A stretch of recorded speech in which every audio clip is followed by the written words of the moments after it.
কাল আমাকে সুগা একটা শাড়িও কিনে দেয়নি, ওকে নিয়ে গেছিলাম শাড়ি কিনতে, হয়তো হাতে টাকা ছিল না। হুম, নে রাখ ব্লাউজ। কাল তাড়াতাড়ি আসিস কেমন? তাড়াতাড়ি আসলে ফুলের শুভেচ্ছা পাওয়া যাবে। মানে? ফুল আমাদের গায়ে ছুঁড়ে মেরে ওয়েলকাম জানাবে আর কি। তে জিমিনের কথা শুনে ঠিক করে হেসে দিল। দুম। উফ জাঙ্কুক, তোর কে কইছিল রং চা খাইতে? কফি বাদ দিয়া এখন মাথা ব্যথার সুদ আমার উপর দিয়ে উঠে দিয়েছিস।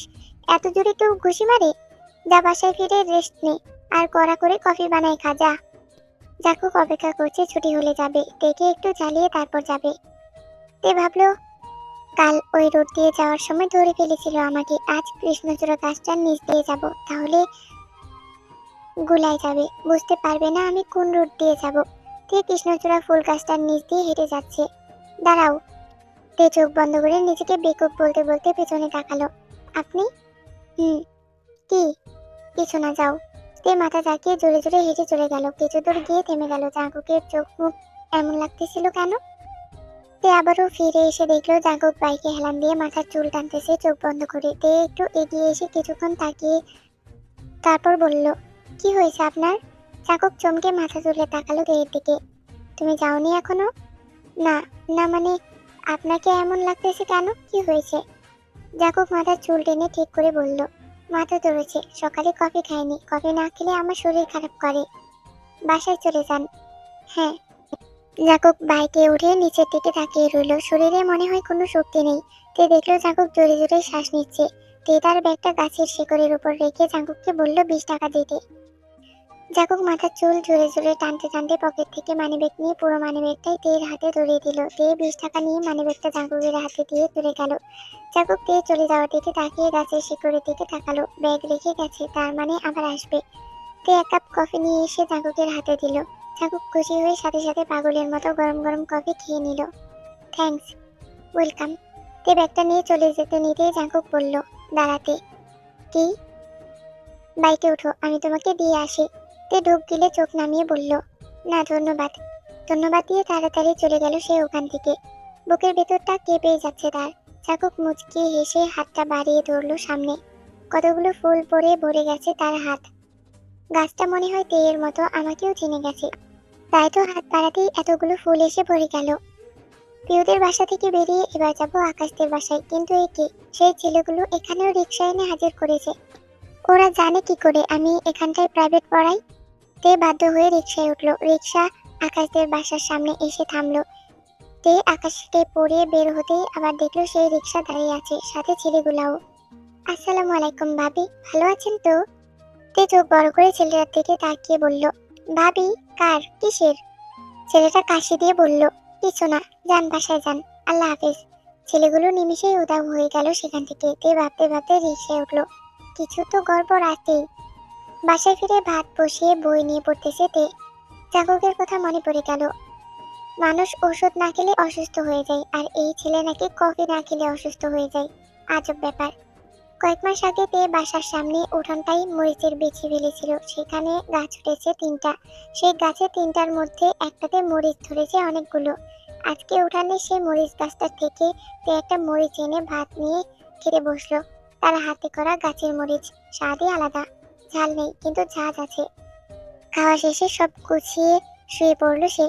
পরের দিন সকাল সকাল আবার বের হলো মিষ্টিকে পড়াতে। জাঙ্কুক বারান্দায় দাঁড়িয়ে কফি খাচ্ছিল। দেখে দেখে কফিটা তাড়াতাড়ি শেষ করলো। সে মিষ্টিদের বাসায় ঢোকার সময় জাঙ্কুকের বাসার দিকে তাকিয়ে দেখলো সে দরজার বাইরে দাঁড়িয়ে ফোনে কথা বলতেছে, তাও ওর দিকে তাকিয়ে। ডাহা মিশা কথা, এটা আমি জানি। ফোনে কথা বলার অভিনয় করতেছে সে। তে কিছু না বলে চুপচাপ ভেতরে চলে গেল। মিষ্টিকে পড়িয়ে বাসা থেকে বের হতেই আবার জাঙ্কুক সামনে এসে দাঁড়ালো। আপনার শরীর কেমন আছে? ভালো। আচ্ছা। তে কি বলবে আর ভেবে না পেয়ে আরেক দিকে ফিরে চলে গেল। জাঙ্কুকও আর কিছু বলল না। তের সামনে আসলে মুখ দিয়ে কোনো কথা বের হয় না তার। সুগা ইউনো চেহব আর জাঙ্কুক হলুদ পাঞ্জাবি পরেছে, ইউলো স্কোয়ার। রোডে 4 জনে বের হতেই সবাই হাঁ করে চেয়ে রইল। সুগার বাইকে ইউনো উঠেছে আর জাঙ্কুকের বাইকে চেহব। 4 জনে ভার্সিটিতে এসে কাজে লেগে গেল। তে শাড়ির কুচি ঠিক করতেছে। জিমিন এই মাঝে 24 বার ফোন করেছে তাড়াতাড়ি আসতে, না হলে ফুলের শুভেচ্ছা পাবে না। তে তাড়াতাড়ি করে কুচি ঠিক করে চুল ছেড়ে দৌড় দিল। না কোনো মেকআপ, না কোনো স্টাইল, সাদামাটা একটা মেয়ে গায়ে নীল শাড়ি জড়িয়ে রোড দিয়ে হেঁটে যাচ্ছে। আহামরি লাগতেছে না, তাও রোডের সবাই ওর দিকেই চেয়ে আছে, কারণ ঢাকায় এই বেশে কোনো মেয়েকে তেমন দেখা যায় না। শাড়ি পরলে অন্তত লিপস্টিক হলেও ঠোঁটে লাগাই, কিন্তু তে সেরকম কোনো সাজে দেয়নি, তাই সবাই কিছুটা অবাক হয়ে চেয়ে আছে। চুলগুলো যেন ঝিকমিক করতেছে তের, কানের দুল, গলার সেটটাই ভারী মানিয়েছে তাকে। একটা শপিং মলের সামনে দিয়ে যাচ্ছিল তে, একটু দাঁড়িয়ে নিজেকে একবার দেখে নিল গ্লাসে। একটু লিপস্টিক হলে কতই না ভালো লাগতো তাকে। মুখটা কালো করে আবারও হাঁটা ধরলো সে। দে জাঙ্কুক, ছুরিটা আমাকে দে। তুই ফুলগুলো নিয়ে দাঁড়িয়ে থাক, আমি ওকে বললে ঝুড়ির সব ফুল ঢেলে দেবে। কিন্তু কার উপর? আরে প্রিন্সিপাল স্যারের উপর। আর কার? তোর জিমিনের উপর? যা, কি বলিস? জাগুক সুগাকে ছুরিটা দিয়ে ভার্সিটির গেটের দিকে গেল। তে আসতেছে। জাগুক এদিক ওদিক তাকিয়ে সামনে তাকাতেই চোখ আটকে গেল তার। তে হেঁটে আসতেছে দূর থেকে, তাকে দেখা যাচ্ছে। গায়ে তার দেওয়া নীল শাড়িটা, খোলা চুল, আর কিছু না, কোনো সাজ না। তাও জাগুক হা করে চেয়ে আছে তার দিকে। ওয়াও! কি? ও কি? ওকে? কি বলতেছিস? শুনি না। ওকে বললি? তে জাগুকের দিকে একবার তাকিয়ে ভেতরে চলে গেল। সুগা ভাবলো প্রিন্সিপাল স্যার আসছে। সে ফুলের ঝুড়ির সব ফুল তের গায়ে ঢেলে দিল। তে থেমে গিয়ে হাত দিয়ে মুখ ঢেকে উপরের দিকে তাকালো। ফুল পড়েই যাচ্ছে, থামাথামি নেই। এক ঝুড়ি ফুলের পাপড়ি তো কম না। জাগুক তের দিকে তাকিয়ে রোবট হয়ে গেছে। সুগার চোখ তুলে দেখলো এটা তে। ইস, জাগুক, এটা তোর প্রিন্সিপাল? বেয়াদব, এক ঝুড়ি ফুল নষ্ট করলি। জাগুকের হুঁশ আসলো এবার, এগিয়ে এসে বলল, আমি কি ওকে বলছিলাম? তুই ঢেলেছিস কেন? তুই ও বলে কি যেন বলছিলি, আমি ভাবলাম ও কি বলেছিস। তোর মাথা। আরে, সব ফুল তোমরা নষ্ট করলা? সুগা, আমার গায়ে দেওয়ার জন্য কোনো ফুল রাখলে না তুমি? না বেবি, কে বললো? সুগা উপর থেকে নেমে তের সামনে থেকে ফুল কুড়িয়ে জিমিনের গায়ে মারলো। থ্যাংকু। এক মিনিট তে, এই শাড়িটা তো আমি কাল মার্কেটে পছন্দ করেছিলাম, তোর খালা এটা পেলো কই? জানি না তো। যাই হোক, এরকম হয়ে এসেছিস কেন? একটু লিপস্টিকও দেস নাই, মরা মরা লাগতেছে, এদিকে আয়। জিমি তের হাত ধরে নিয়ে গেল। চাকুক এখনো ওইদিকে তাকিয়ে আছে। সুগা ছুরিটা ওর হাতে ধরিয়ে দিয়ে বলল, আরেক ছুরি ফুল আনতে। জাকুক ছুরিটা নিয়ে সুগাকে বকতে বকতে চলে গেল। জিমিন খুব সুন্দর করে তের ঠোঁটে লিপস্টিক লাগিয়ে দিয়েছে। ব্যাস, এবার তোকে খুব সুন্দর লাগতেছে। জাকুক দোকানদারকে ফুলের ঝুড়ি দিয়ে বলল ফুলের পাপড়ি ভর্তি করে দিতে। পাশে তাকিয়ে দেখলো একটা ছোট্ট মেয়ে হাতে টিপ নিয়ে বিক্রি করতেছে। জাকুক মুচকি এসে এক পাতা নীল টিপ কিনে নিল তার থেকে। টিপ পকেটে ঢুকিয়ে আবারও ভার্সিটিতে ফিরে এলো ছুরি হাতে নিয়ে। তেয়া জিমিন ক্যাম্পাসে দাঁড়িয়ে ভার্সিটির ডেকোরেশন দেখতেছে। জাকুক দূরে দাঁড়িয়ে থেকে দেখে যাচ্ছে। কিরে ভাই, তুই এত কামচোর হলি কবে থেকে? স্টেজটা ঠিক করার দায়িত্ব তোর ছিল না? এরকম ড্যাপ ড্যাপ করে ওইদিকে কি দেখোস তুই? সুগা পেছন ফিরতে যেতেই জাগুক ওরে ঘুরিয়ে নিল। চল স্টেজ ঠিক করি। তে, তুই বাইরে থাক, আমি ওয়াশরুম থেকে আসতেছি। ঠিক আছে। তে কি যেন ভেবে কৃষ্ণচূড়া গাছটার নিচে গেল, কয়েকটা ফুল নিয়ে কানে গুজলো। লেকের দিকে গিয়ে পানিতে উকি দিয়ে নিজেকে দেখে হাসলো সে। হঠাৎ পানিতে জাগুকের প্রতিচ্ছবি দেখতে পেল সে। ভয় পেয়ে পেছনে ফিরে উঠে দাঁড়িয়ে পড়লো তে। একটা জিনিস বাকি রয়ে গেছে। কি? জাগুক আঙ্গুল উঠিয়ে তের কপাল ছুঁয়ে দিল। তে কপালে হাত দিয়ে লেকে দেখতে যেতে জাগুক হাত ধরে রেখে আটকালো। তারপর নিজের হাতের ঘড়িটা তের সামনে এনে হাত বাঁকিয়ে ধরলো। তে স্পষ্টভাবে নিজেকে জাগুকের ঘড়ির কাছে দেখছে। একটা টিপ তার কপালে, এটারই কমতি ছিল। তে নিচের দিকে তাকিয়ে মুচকি এসে চলে গেল। প্রিয়াঙ্কা ম্যাম অবাক হয়ে বললেন, আজ ফার্স্ট ইয়ারের স্টুডেন্ট আর মাস্টার্স ফাইনাল ইয়ারের স্টুডেন্টদের দেখে মনে হচ্ছে হিমু আর রূপা। ছেলেরা হলুদ আর মেয়েরা নীল। বাহ, কম্বিনেশনটা নাইস। জাগুক হেসে মাথা চুলকাচ্ছে, আইডিয়াটা তারই ছিল। কিরে রে, টিপ পেলে কই? ওই আসলে, আচ্ছা বাদ দে, চল সিটে বসি, এখন অনুষ্ঠান শুরু হবে। তে সিটে বসতেই পাশে জাগুক এসে বসে গেল। তে চোখ বড় করে উঠে গেল সাথে সাথে। জিমিন আবারও হাত ধরে টেনে বসিয়ে দিল তেকে। তারপর বলল, কি করছিস? আর জায়গা পাবি না, চুপচাপ বসে থাক। জাগুক ভাই, তোমার চোখই না কই? পার্লারে সাজতেছে। সুগা পানি খাচ্ছিল। জাগুকের কথা শুনে মুখ থেকে পানি সব ফেলে দিল। ওর কাশি উঠেছে। জিমিন ওর পিঠে হাত বোলাতে বোলাতে বলল, জাগুক ভাই, আরে আমি কি করব, অনুষ্ঠান শেষ হওয়ার পথে আর ও এখনো সাজতেছে। বাইরে ভাই, যে হারে সাজতেছে মনে হয় আজ কারো বিয়া। জাগুক তের দিকে এক একবার এক এক বাহানায় তাকাচ্ছে। তে জীবনের সাথে কথা বলতেছে, তার খেয়াল নেই তার পাশে একটা মানুষ তার দিকে ট্যাপ ট্যাপ করে চেয়ে আছে সেই কখন থেকে। ওরে রে, জরি না আইয়া পড়ছে। জাঙ্কুক চোখ বড় বড় করে পাশে তাকালো। জেনি নায়িকাদের মতো এন্ট্রি নিচ্ছে, সবাই হা করে তাকিয়ে আছে ওর দিকে। মনে হয় সে ভার্সিটিতে নয়, কোনো বিয়ে বাড়িতে এসেছে। হাতা কাটা ব্লাউজ, যে শাড়ি পরেছে মনে হয় এখনই খুলে যাবে। জাঙ্কুকের পাশ থেকে ইউনুকে উঠিয়ে সে বসে পড়ল। তোমার পাশে এই মেয়েটা কি করে? তোমার জন্য কি আর কোনো জায়গা ছিল না? বাই দ্য ওয়ে, আমাকে কেমন লাগছে? কিউট। আরে তে, আজকে শাড়ি পরেছো দেখছি। তা তুমি কি ম্যাচিং করে কিছু পরতে জানো না? ব্লাউজের রং এত হালকা আর শাড়ির রং এত গাঢ়। তোমাকে যে একটা খ্যাত লাগতেছে জানো তুমি? কোথা থেকে এরা উড়ে আসে কে জানে, স্টাইল বলতে কিছু জানে না এরা। তে জেনির কথায় কষ্ট পেল, তাই চুপচাপ উঠে চলে গেল ভার্সিটি থেকে। জেনি, কথা সংযত রেখে বলো তো, এখন এই মেয়েটার জন্য তুমি আমাকে শিখাতে আসবে আমার কেমন করে কথা বলা উচিত? ভুলে যেও না এই মেয়েটা তোমাকে একদিন চড় মেরেছিল। তে চোখের পানি ধরে রাখার চেষ্টা করতে করতে চলে যাচ্ছে। জাঙ্কুক উঠে চলে গেল সেদিকে। জেনি, তুমি নিজেকে কি মনে করো? তুমি বিশ্ব সুন্দরী? তোমাকে যে ফকিন্নির মতো লাগতেছে তা আমরা কেউ বলেছি? ও শাট আপ জিমিন, পার্লারের সাজ তোমাদের মতো ফকিররা কি করে চিনবে? ও রিয়েলি? তুমি এমন ভাব করতেছো যেন তুমি একাই পার্লারে সাজো, আমরা তো জানি না কিছু। তে দাঁড়াও। তে চোখ মুছে পেছন ফিরে তাকালো। কি? সরি। কেন? আসলে আমি তোমাকে শাড়িটা দিয়েছিলাম, আর আমার এটা খেয়াল রাখা উচিত ছিল। কাউকে শাড়ি দিলে তার সাথে শাড়ির অন্য সব প্রয়োজনীয় জিনিসপত্র দিতে হয়। মানে, আপনি এই শাড়িটা দিয়েছেন? হুম। কিন্তু কেন? আমাকে দয়া দেখাতে বলেছিল কে আপনাকে? কেন দয়া দেখালেন? আমি নিজের দায়িত্ব নিজে নিতে পারি, কারোর কোনো দয়ার প্রয়োজন নেই আমার। শাড়ি পরতেই হবে এমন তো কোনো কথা ছিল না। আমার তো নীল জামা ছিল, ওটা পরে আসতাম আমি। আপনাকে কে বলেছে এরকম দয়া দেখাতে? লাগবে না আমার কারোর দয়া। যে দয়াতে আরো বেশি অপমানিত হতে হয়, সে দয়া আমার লাগবে না। জাঙ্কুকের আজ নিজের ওপর খুব রাগ উঠতেছে। কেন আমি শাড়ির সাথে ম্যাচিং করে একটা রেডিমেড ব্লাউজ কিনে দিলাম না? তে সোজা বাসায় ফিরে আসলো। গলার সেটটা আর কানের দুল খুলে ছুঁড়ে মারলো ফ্লোরে। শাড়িটাও খুলে ফেললো সে। আমার আগেই বোঝা উচিত ছিল, যার এই দুনিয়াতে মা বাবা বলে কেউ নেই, তার খালা আসবে কই থেকে? যে হোক, তুই জাঙ্কুককে দেখেছিস? না তো।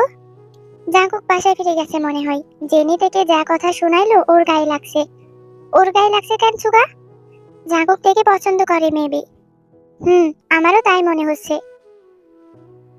তে মুখ ধুয়ে রেডি হয়ে পিউদের বাসায় গেল পড়াতে। জিমিন কল করেই যাচ্ছে, তে রিসিভ করে বলল পরে কথা হবে। আর কিছু বলার সুযোগ দেয়নি ওকে। লাইন কেটে ফোন ব্যাগে রেখে দিল। বাসায় ফিরে চালের ছোট বালতিটার ঢাকনা খুলে দেখলো 2-3টা চাল পড়ে আছে। ইস, আমি তো একদমই ভুলে গেছিলাম, চাল যে শেষ। এখন কি খাবো? হাতে তো টাকাও নেই। অবশ্য কাল মিষ্টির মাম বেতন দেবেন, কিন্তু সেই 2000 টাকা তো কাই আঙ্কেলকে দিয়ে দিতে হবে। ধুর। পানি আর একটা বিস্কিট খেয়ে শুয়ে পড়লো সে। পরের দিন মিষ্টিদের বাসায় আসতেই দেখলো জাঙ্কুক আগে থেকেই সেখানে দাঁড়িয়ে আছে। তে চোখ নামিয়ে চলে যেতে নিতে জাঙ্কুক গিয়ে পথ আটকালো।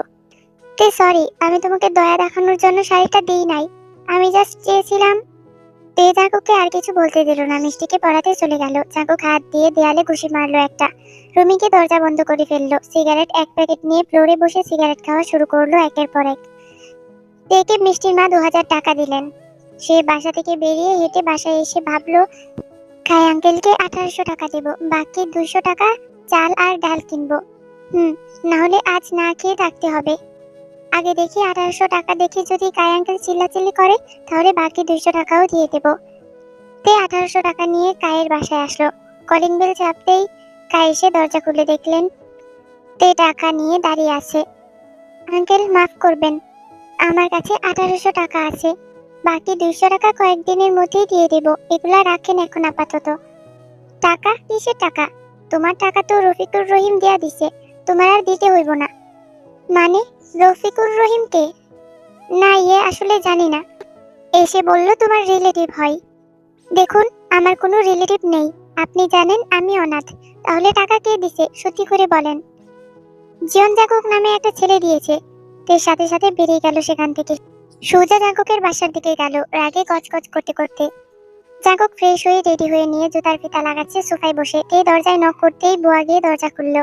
তে বুয়াকে পাশ কাটিয়ে সোজা ভিতরে চলে গেল। জাঙ্কুক সোফায় ছিল তখন। তেকে দেখে দাঁড়িয়ে বলল, কি হয়েছে? আপনাকে কে অধিকার দিয়েছে আমাকে দয়া দেখানোর? আমি বলেছি আমাকে সাহায্য করুন।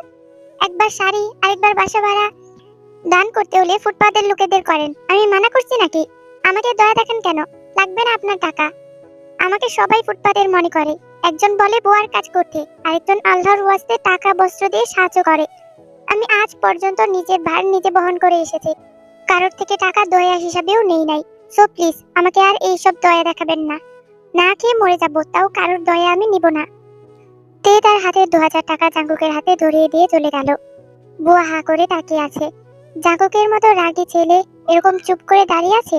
মেয়েটা এত কথা শুনিয়ে গেল তাও কিছু বলল না। জাঙ্কুক চোখ বন্ধ করে আছে, হাত মুঠো করে নিজেকে কন্ট্রোল করে নিল। তে বাসায় এসে মুখ গোমরা করে বসে আছে। আজ ভার্সিটি প্রাইভেট কোনোটাতেই যাবে না, মেজাজ বিগড়ে গেছে পুরা। জাঙ্কুক সেই কখন থেকে ভার্সিটির গেটের দিকে চেয়ে বসে আছে।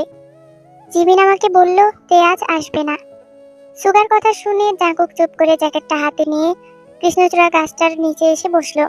বিকাল 4টা পর্যন্ত বসেছিল, ভাবলো তে হয়তো টিউশনি করাতে যাবে এখান দিয়ে, কিন্তু না, সে আজ টিউশনি করাতেও আসেনি। জাঙ্কুকের রাগ খুব বেড়ে গেল। বাসায় ফিরে এসে দরজা বন্ধ করে বসে আছে চুপচাপ। তে জানালার দিকে এক দৃষ্টিতে তাকিয়ে থেকে শুয়ে আছে। কাল রাতে যে পানি আর বিস্কুট খেয়েছিল এখন পর্যন্ত কিছুই খায়নি সে। আকাশ দেখে যাচ্ছে চুপচাপ।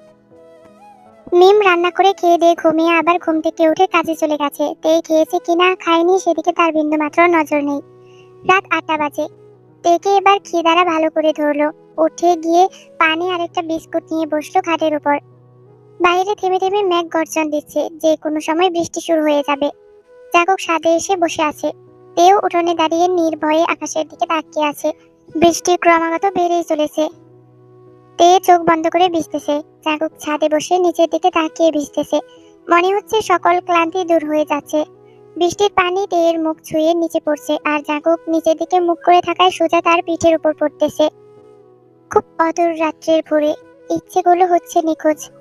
জানাশোনা তোর বায়না, আনমনা হয়ে আমি অবুঝ। একটু নয়, অনেক বেশি। না, আমি বাসি না, আমি থেকে ঘৃণা করি। জাগক পা দিয়ে ফুলের টব একটা ফেলে দিল নিচে থাকা একটা ডোবাই। তের গা কেঁপে উঠলো। হঠাৎ চোখ মেলে তাকাতেই দেখলো আকাশে তার কাটার মতো কি যেন বজ্রপাত। এগুলো সে ছোটবেলায় দেখলে অনেক ভয় পেত। আবার নিজে নিজে সাহসের সাথে এসবের দিকে তাকিয়ে দেখে নিজেকে শক্ত করত। শরীর কাঁপতেছে হঠাৎ করে। আর থাকা যাবে না এখানে। তে তার রুমে ফিরে গেল। জাগক চুলে থেকে পানি ঝাড়তে ঝাড়তে নিচে নেমে আসলো। তে রুমে ফিরে গামছা দিয়ে গা মুছতেছে। মোছা শেষ হলে শুয়ে পড়লো। সকাল 6টা বাজে। জাঙ্কুক 100 বার লিফটের দিকে তাকিয়েছে, 200 বার রোডের দিকে তাকিয়েছে, কিন্তু তে আসতেছে না। কি হয়েছে ওর? 10টার দিকে রেডি হয়ে ভার্সিটিতে আসলো জাঙ্কুক। না, আজও সে আসেনি। কি হয়েছে, সে ভার্সিটিতেও আসতেছে না? জাঙ্কুক বাইক নিয়ে বের হতে যেতেই জেনি এসে পথ আটকালো। বেব, চলো আজ ঘুরতে যাই দূরে কোথাও। না, আমার জরুরি একটা কাজ আছে, বাই। জাঙ্কুক বাইক স্টার্ট দিয়ে সোজা তেয়ের বাসার সামনে আসলো। জানালা বন্ধ বাসার। জাঙ্কুক দরজার সামনে এসে কিছুক্ষণ দাঁড়িয়ে থেকে সাহস করে নক করতে যেতেই দরজাটা খুলে গেল। দরজা আগে থেকেই খোলা ছিল, জাস্ট দরজা একটু লাগানো ছিল। ফাঁক ছিল না বলে বাইরে থেকে বোঝা যায় না যে এটা বন্ধ নাকি খোলা। জাঙ্কুক অবাক হয়ে এক পা করে ভিতরে ঢুকলো। রুমটা অন্ধকার হয়ে আছে। হালকা আলোতে বিছানা স্পষ্ট দেখা যায়। কোনার বিছানায় তে চাদর মুড়ি দিয়ে শুয়ে আছে, বাকি বিছানাগুলো খালি। বাসায় তো তে ছাড়া আর কেউ নেই মনে হয়। জাঙ্কুক একটু এগিয়ে এসে তের বিছানার পাশে গিয়ে দাঁড়ালো। তের শুকনো মুখটা ছাড়া বাকিটা চাদরে ঢাকা। শরীর খারাপ নাকি ওর? বেলা 12টা বেজে আসতেছে, এখনো শুয়ে আছে। জাঙ্কুক হাতটা নিয়ে তের কপালে রাখতে চমকে উঠলো। এত জ্বর? জাঙ্কুক তাড়াতাড়ি করে রান্নাঘরে গিয়ে একটা মগে করে পানি নিয়ে এনে তের পাশে বসলো। কথা হলো কি দিয়ে মাথায় পটে দেবে। তের মাথার উপাশে ওর গায়ে রুনা রাখা। জাঙ্কুক সেটা নিয়ে ভিজিয়ে তের কপালের উপর রাখলো। তারপর দেরি না করে বাসার বাইরে গিয়ে সুগাকে ফোন দিয়ে বলল জিমিনকে নিয়ে জলদি তের বাসায় আসতে। দরজা খোলার আওয়াজ পেয়ে তে ভাবলো তার রুমমেট মিম এসেছে। সে এ সময় আসে, তাই তে দরজা আটকায়নি। একটু কেসে তে বলল, মিম আপু এসেছো? আমার জন্য সহ একটু রাখবে আজকে? আমার শরীর ভালো না, রাখতে পারিনি। কাল থেকে ভাত খাইনি। আমি ভাত দিয়ে নুন দিয়ে খেতে পারবো। এক বাটি ভাত দিলেই হবে। চাকুক রোবটের মতো দাঁড়িয়ে তেয়ের কথা শুনতেছে, চোখ দিয়ে এক ফোঁটা পানি গড়িয়ে পড়লো তার। চাকুক গিয়ে তেয়ের বেডের পাশের আলমারিটা খুললো। তেমন আহামরি কিছু নেই, একটা জামা ভাঁজ করা আছে, পুরনো, মনে হয় বাসায় পরে জামাটা। আর নিচে তাকে দুইটা বয়াম, তাও খালি পড়ে আছে। বাকিদের আলমারি লক করা। কিচেনে গিয়ে দেখলো সেখানে কিছুই নেই, বাড়তি খাবার বলতে।